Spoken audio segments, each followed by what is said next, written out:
Up at my car window said, "Ma'am, you're listed as a missing person in a report that was filed 7 years ago." I stared at him. That has to be a mistake. I'm not a missing person. But he was already turning his laptop around so I could see the screen. There was my name, Natalie, my exact birthday, and a photo of my face from years ago with big red letters across the top that read, "Active Missing Persons Case." "Officer, this has to be some kind of system error. I've been living in the same apartment for 2 years. I have a job. I pay my bills. None of that is possible if I'm a missing person." He pointed at the screen. "This report says you're 19 years old and disappeared at age 12 from a town about 5 hours from here." I shook my head. "I'm 25. I've been 25 since March. There's no way I'm 19. The officer tapped the file. "There's a birth certificate attached to this report, and it says you were born 19 years ago."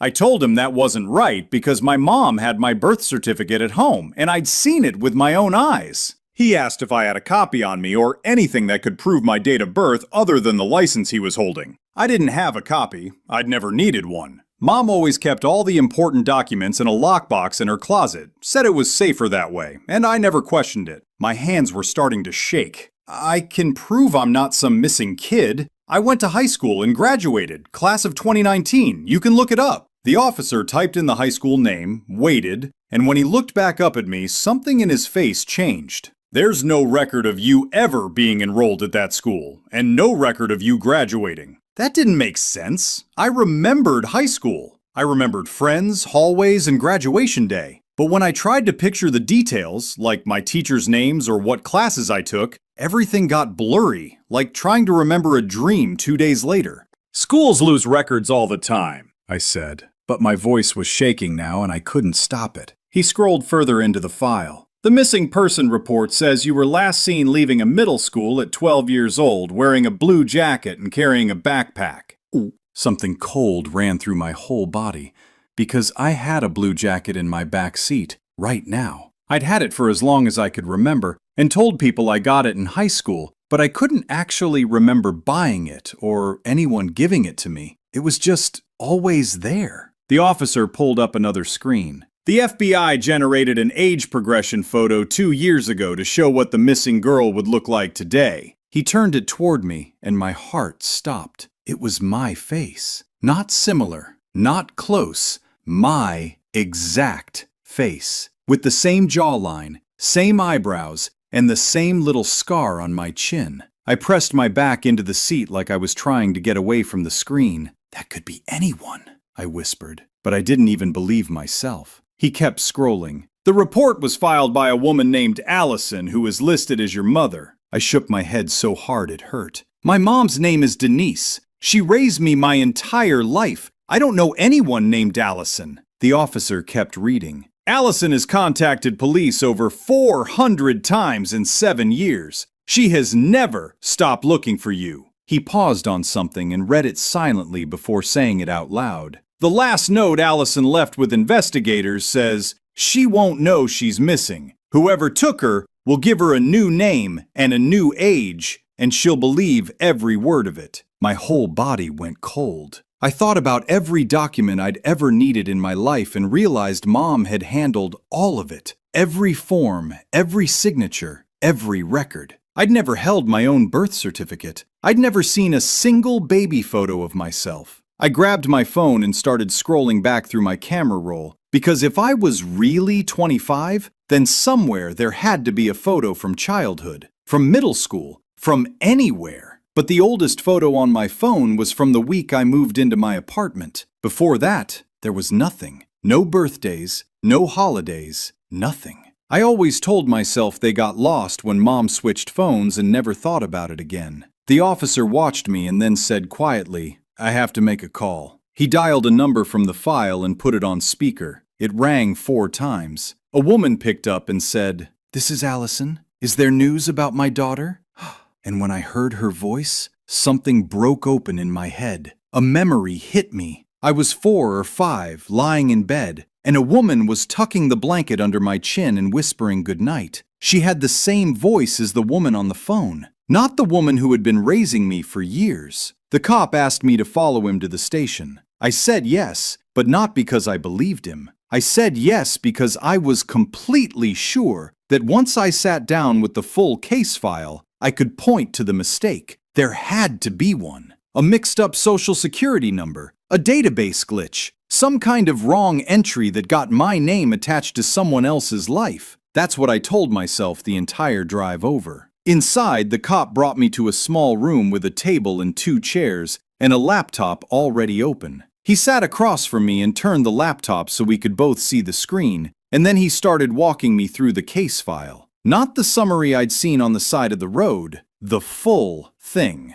He went piece by piece, slow, like he wanted to make sure I caught everything. The missing person report was filed 15 years ago in a town about 5 hours east of where we were sitting. Attached to the report was a photo, not the age progression one he'd already shown me. This was a real photo of a real little girl, maybe 4 years old, with messy hair and big eyes and a scar on her chin. I touched my own chin without even thinking about it. My fingers found the little raised line of skin I'd had my whole life. The one I never really thought about because it was just part of my face. The cop watched me do it and didn't say a word. He just kept going. The report lists 7 addresses across 7 different states in 15 years, he said. Every time Allison got close, the trail went cold and a new address popped up somewhere else. 7 states. I tried to count the places I'd lived growing up, and I could only come up with a few off the top of my head. But the more I thought about it, the more I remembered boxes. Always boxes. Mom packing things in the middle of the night sometimes, telling me we were going on an adventure, telling me the new place would be better.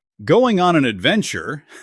Mom was literally running from the feds and sold it to her kid like they were going on a road trip. Packing bags in the middle of the night, telling her the new place would be better. Nah, that's not optimism. That's a woman who had her story rehearsed and ready to go. Actually insane. I always thought we moved a lot because she couldn't find the right job or because rent was too high. I never thought about it harder than that. I asked the cop about records, job records, school records, anything that would show a normal life during all those moves. Anything that would prove Mom was just a regular mom who moved around a lot and nothing else. He shook his head. No employment history under the name Denise until 3 years ago. No school enrollment records for you at any of the 7 locations. Whoever moved you around kept you off the grid. The room felt like it tilted sideways. I grabbed the edge of the table. I remembered being homeschooled. Long stretches of it, sometimes a year or more at a time. Mom always said the local schools weren't good enough, that she could teach me better at home, that I was too smart for what they were offering. I believed her. Why wouldn't I? She was my mom. She sat with me at the kitchen table and went through workbooks and made flashcards and quizzed me on state capitals. That was real. I remember it being real. But now I was sitting in a police station looking at a screen that said none of it was official. No records, no transcripts, no proof that any of those kitchen table lessons ever counted for anything in the eyes of anyone but the 2 of us. The cop pulled up one more thing. A blurry image from a security camera. It was from a grocery store parking lot dated 15 years ago. The picture was grainy and washed out the way old security footage always is, but you could make out a woman walking fast toward a car. She was holding the hand of a small girl in a blue jacket. The woman's face was turned away from the camera so you couldn't see her features, but her posture, the way she carried her shoulders a little hunched forward like she was always bracing against wind that wasn't there. The way she leaned slightly to the left when she walked, like one leg was just a tiny bit shorter than the other. I would recognize that walk anywhere. I had walked behind that woman through parking lots and grocery stores and shopping malls for as long as I could remember. It was Mom. I couldn't speak. I just stared at the screen, at the blurry woman, at the little girl in the blue jacket being pulled along by the hand. That little girl's feet were almost off the ground because the woman was walking so fast. I tried to say something, anything, but my mouth wouldn't work. The cop let the silence sit. He didn't push me. He didn't ask if I recognized her. He just waited, like he already knew the answer and was giving me time to catch up to it. After what felt like forever, he closed the laptop halfway and looked at me. His voice was quiet when he spoke. The woman who filed this report has been waiting 15 years to sit in a room with you. She's already on her way. She lives 2 hours from here. My first thought was to leave. Just stand up, walk out the door, get in my car, and drive until I was somewhere none of this could reach me. I didn't want to meet a stranger who said she was my mother. I already had a mother. I had Mom. I had 15 years of birthdays and inside jokes and late-night talks on the couch with the TV on low. That was real. That had to be real. But then I looked at the laptop again, at the half-closed screen still showing that blurry parking lot photo, at the little girl in the blue jacket whose hand was being held so tight her arm was stretched straight. That little girl didn't get a choice. She didn't get to decide who picked her up or where she went or what name she would grow up answering to. And I realized I didn't have the right to walk away from her without at least hearing the full story. So I stayed. I sat in that hard chair under those ugly lights, and I waited for a woman named Allison to drive 2 hours to meet a daughter she hadn't seen in 15 years, while I sat there trying to hold together a life that was coming apart at every single seam. Allison got there about 2 hours later. I saw her before she saw me. There was a glass partition between the hallway and the room I was sitting in, and I watched her walk through the front entrance with the cop meeting her at the door. She was shorter than I expected. I don't know why that mattered, but it did. In my head, the woman from the phone call had been tall, confident, someone who filled up a room. But Allison was small. Her shoulders were pulled in tight, and her hands were shaking so bad I could see it from where I was sitting. She was holding a manila folder pressed against her chest with both arms wrapped around it like it was the only thing keeping her together. I studied her face through the glass, and I waited for something to happen inside me. Some kind of spark, some pull, some deep down feeling that would tell me this woman was connected to me. But nothing came. I felt absolutely nothing. She was a stranger, just a short, nervous woman in a hallway clutching a folder. I almost relaxed. For the first time in hours, something in my chest loosened up because this felt like proof. If this woman was really my mother, wouldn't I feel it? Wouldn't my body know? Wouldn't there be some kind of signal, some instinct that said, yes, this is her. This is where you came from. There was nothing like that. She could have been anyone. And I held on to that for about 30 seconds, like a rope thrown to someone who's drowning, because it meant maybe the whole thing really was a mistake. Then the cop brought her into the room. She sat down in the chair across from me. She set the manila folder on the table between us, but kept one hand on top of it like she wasn't ready to let go yet. She looked at me, and her eyes were red and wet, and so full of something I couldn't name that I had to look away. And then she said, "Hi, Natalie." That's all she said. 2 words. But the way she said my name did something to me that I still can't explain. She said it soft, careful, like she was handling something made of glass. Like she had been saying that name out loud to herself every single night for 15 years, practicing it, keeping it alive, making sure her mouth still remembered the shape of it so that when the day finally came, she would get it right. And my throat locked up. My eyes started stinging and I had to blink hard to keep them dry. I didn't understand why. I had never met this woman. I had no memories of her face, no connection to her that I could point to and say, there, that's why. But my body was doing something my brain couldn't keep up with. It was like some deep, buried part of me recognized her voice, or her eyes, or the way she held her hands,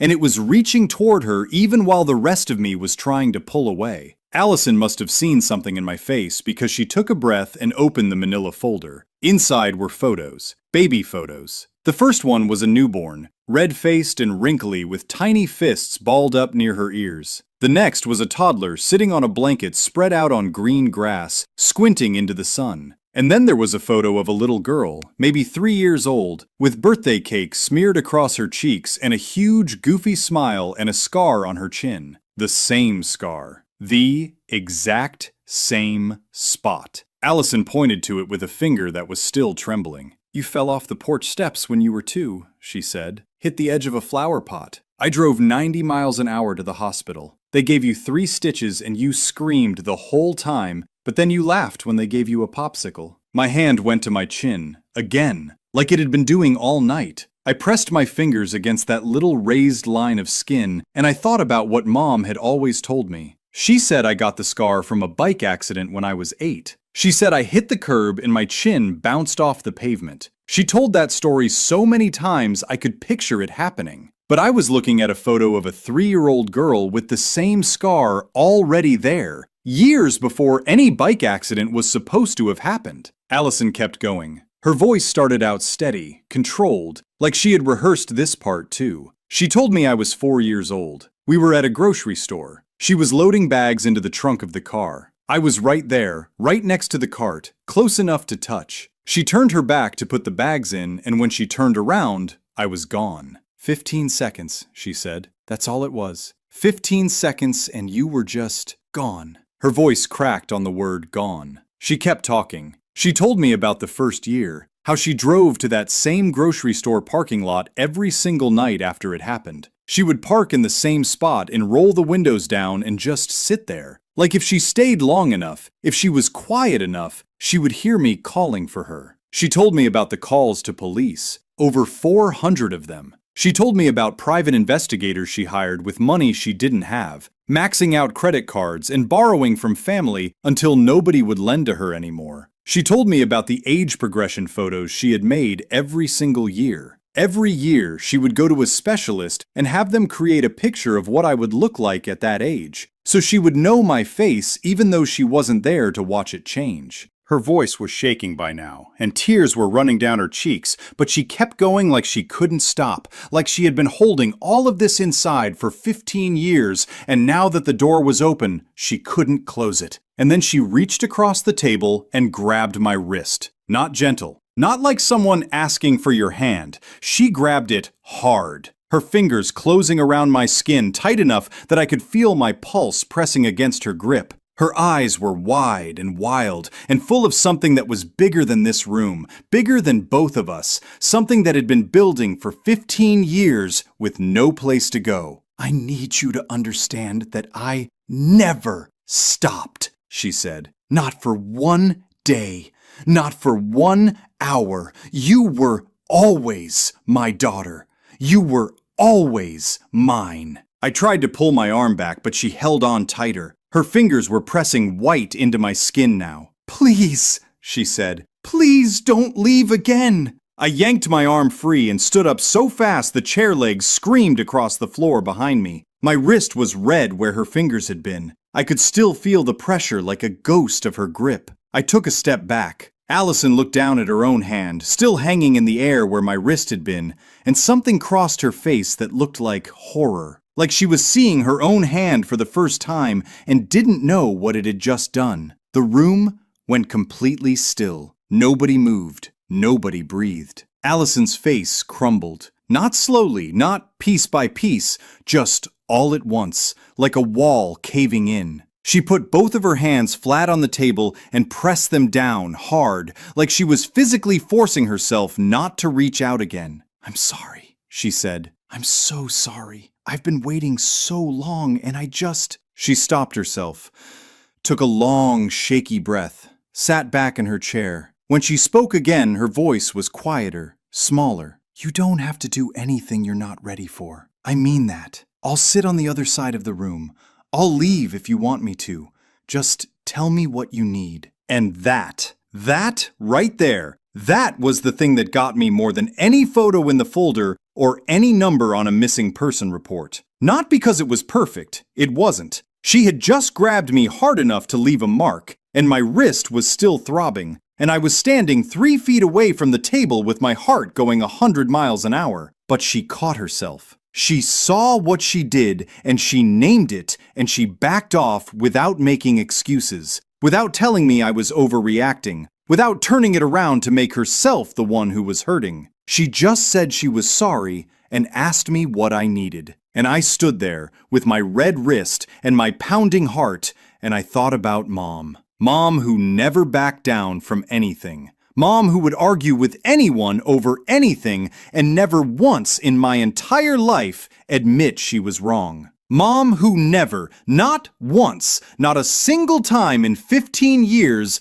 looked at me and said the words, "What do you need?" I didn't sit back down. Not yet, but I didn't leave either. I stepped outside. The night air hit my face, and it felt like the first real breath I'd taken in hours. The station door closed behind me, and I stood on the sidewalk under a buzzing streetlight and pulled out my phone. My hands were shaking so bad I almost dropped it twice before I got to my contacts. I found Mom's name, Mom. That's how I had her saved. Just Mom, with a little heart emoji next to it that I'd put there years ago. I stared at it for a second, and then I hit call, because I needed to hear it from her. Not from a file, not from a laptop screen, not from a stranger sitting across a table with baby photos. I needed to hear it from the woman who packed my lunches and brushed my hair and held my hand in parking lots. The phone rang once, twice, then she picked up. "Hey, sweetie, everything okay? You usually don't call this late." And for a few seconds, I swear, everything was fine. That voice, that exact voice, warm and easy and familiar, like a blanket being pulled up to your chin. That was the voice that read me bedtime stories. That was the voice that called me into the kitchen when dinner was ready. That was the voice that sang to me when I had a fever and couldn't sleep. And she would sit on the edge of my bed and run her fingers through my hair and hum until I closed my eyes. For those few seconds, I was just a girl calling her mom, and nothing in the world was wrong. I almost hung up. I almost said, "Never mind, just wanted to say goodnight, love you, talk tomorrow." I almost let it all go. The "hey sweetie" almost ended the whole investigation. One phone call and she nearly folded. Can't even blame her though. That voice has like 20 years of bedtime stories and sick day memories behind it. Mom activated the sleeper agent programming with one sentence and almost got away with it again. But then I thought about the little girl in the blue jacket and the photo of a 3-year-old with cake on her face, who already had a scar that wasn't supposed to exist for another 5 years. And I asked the question, "Mom, do you know anyone named Allison?" Silence. Not the kind of silence where someone is thinking.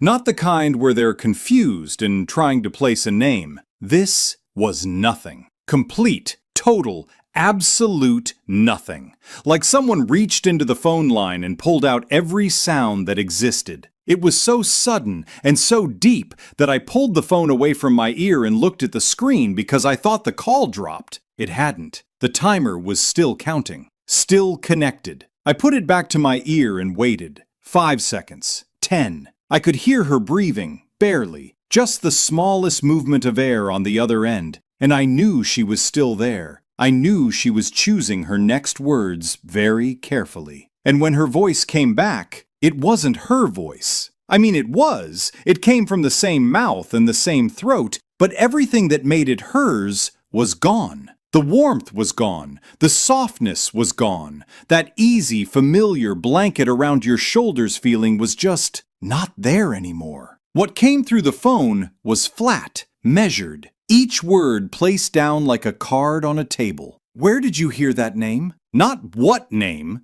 not who's Allison, not I don't know what you're talking about. Where did you hear that name? Like she already knew exactly who Allison was. Like the only thing that surprised her wasn't the name itself, but the fact that it had found its way to me. I told her. I told her about the traffic stop and the officer running my license and the missing person report that came up on his screen. I told her about the case file at the station, the 7 addresses, the security camera photo, the birth certificate with someone else's name listed as my mother. I told her all of it. And the whole time I was talking, I was waiting. Waiting for her to be confused. Waiting for her to get mad.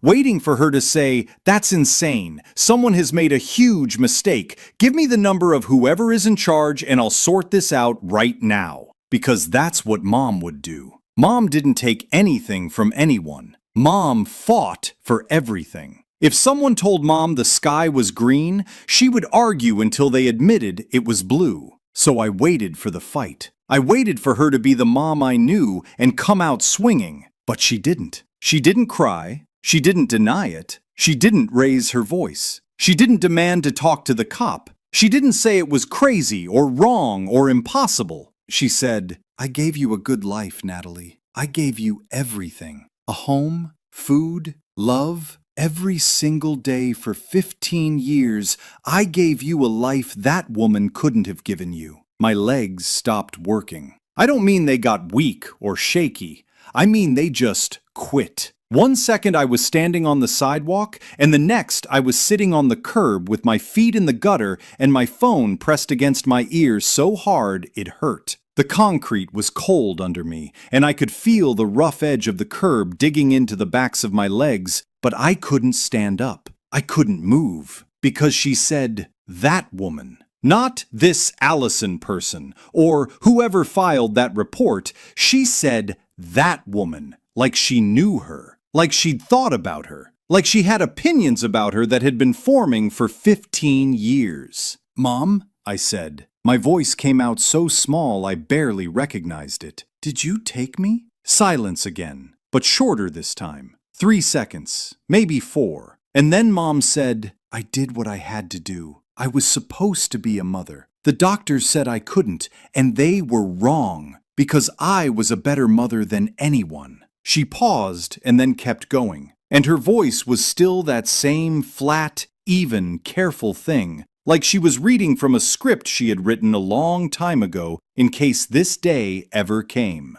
"I watched her for weeks. I saw how she'd leave you in the cart, how she'd look at her phone instead of watching you. I would never have done that. I would never have looked away." Every word hit me like cold water. Not because she was angry, not because she was crying or begging or falling apart, but because she wasn't any of those things. She was calm. She was clear. She was explaining it to me the way you explain why you chose one apartment over another, or why you switched jobs. Like it was a decision she made after thinking it through, and she was still comfortable with it. She wasn't confessing. She was justifying. She was sitting in the house I grew up in, on the couch where we watched movies together, surrounded by 15 years of a life she built on top of a lie. And she was completely, totally, 100% convinced that she did the right thing. I could barely breathe. The air was right there, but my lungs wouldn't take it in.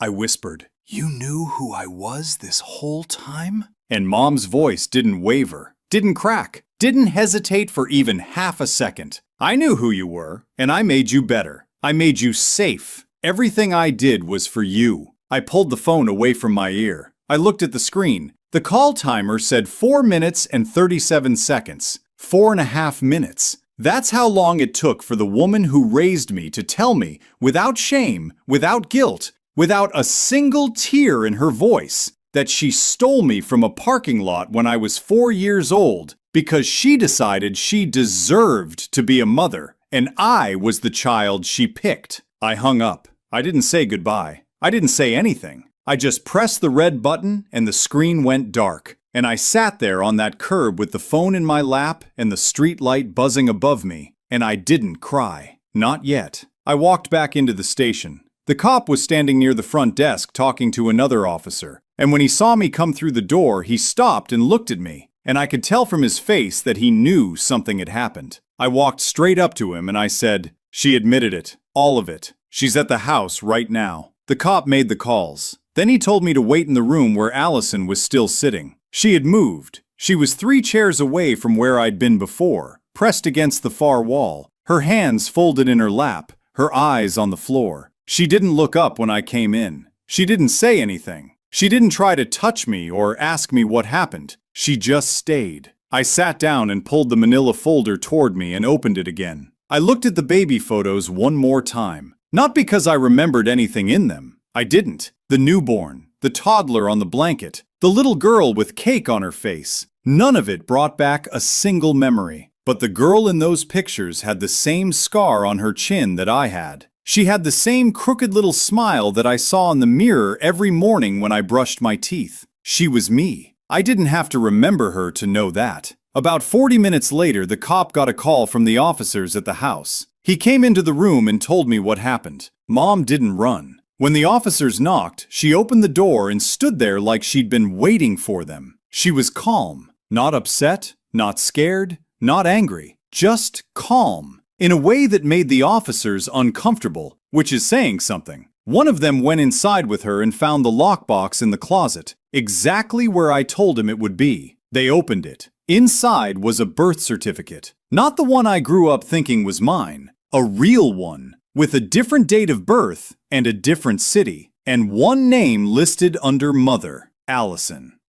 Denise had kept it the entire time. 15 years she had that birth certificate sitting in a box in her closet with Allison's name on it. And she opened that closet every single day to get dressed and never flinched. The cop told me this, and I held the phone against my ear and closed my eyes. And I thought about every time Mom told me the lockbox was just for safekeeping. Every time she said important papers needed to stay in one place. Every time I asked to see my birth certificate and she said she'd grab it later and then never did. Every time she changed the subject when I asked about my baby pictures or my birthday or anything with a date attached to it. It was never carelessness. It was never forgetfulness. It was control. Every single day. For 15 years, Mom woke up knowing exactly who I was, knowing exactly who was searching for me, and she chose to keep going. Then he told me what the investigation had turned up about Mom's background. He said her medical record showed she was told years ago that she could never have children. And when I heard that, I thought about all the nights she held me on the couch and whispered, "You're the best thing that ever happened to me." Those words used to feel like love. Now they sounded like something a person says about a thing they took. He said she went therapist after therapist, but never accepted what they told her. And I thought about how Mom could never let anything go. How she'd stand at a register and argue with a cashier for 20 minutes over a coupon. How every fight she ever had with anyone ended with her being the victim, no matter what actually happened. He told me she watched Allison's family for weeks before that day in the parking lot. She timed it. She had a car seat already installed in the back of her car before she ever walked into that store.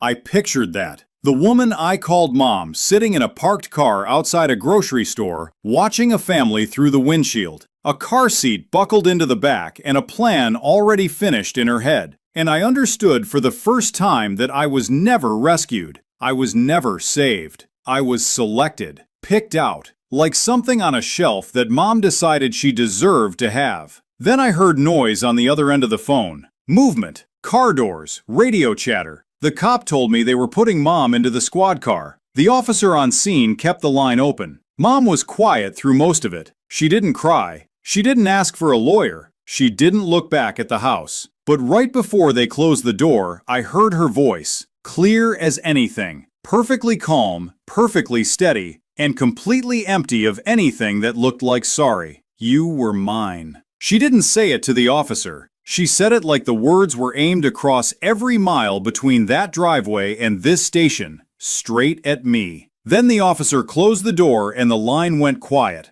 And I sat there holding the phone against my ear, listening to nothing. I put the phone down on the table. I looked at Allison. She was still 3 chairs away, still not pushing, still waiting. I didn't hug her. I didn't call her Mom. I picked up the manila folder full of baby photos and I held it in my lap with both hands. "Can I keep these for a while?" I asked. Allison nodded. I didn't call Allison for 9 days. When I finally did, we talked for 11 minutes about nothing important. She didn't ask about the case. She didn't ask me to call her Mom. She asked what I had for dinner and whether I liked the cold weather. And when the conversation ran out of things to say, she said, "Same time next week?" I said yes. This one messed with me more than I expected, honestly. Like you go in thinking, okay, kidnapping story, this is gonna be intense. And then it just keeps getting worse in ways you don't see coming. The mom not even denying it is what really got me. No tears, no guilt, just, yeah, I did it, and I'd do it again energy. That's terrifying. But then the ending with Allison just asking what she had for dinner and not forcing anything is low-key the most human part of the whole thing. Anyway, that was a wild ride. Thank you so much for watching. I hope you have a wonderful day or night wherever you are, and I will see you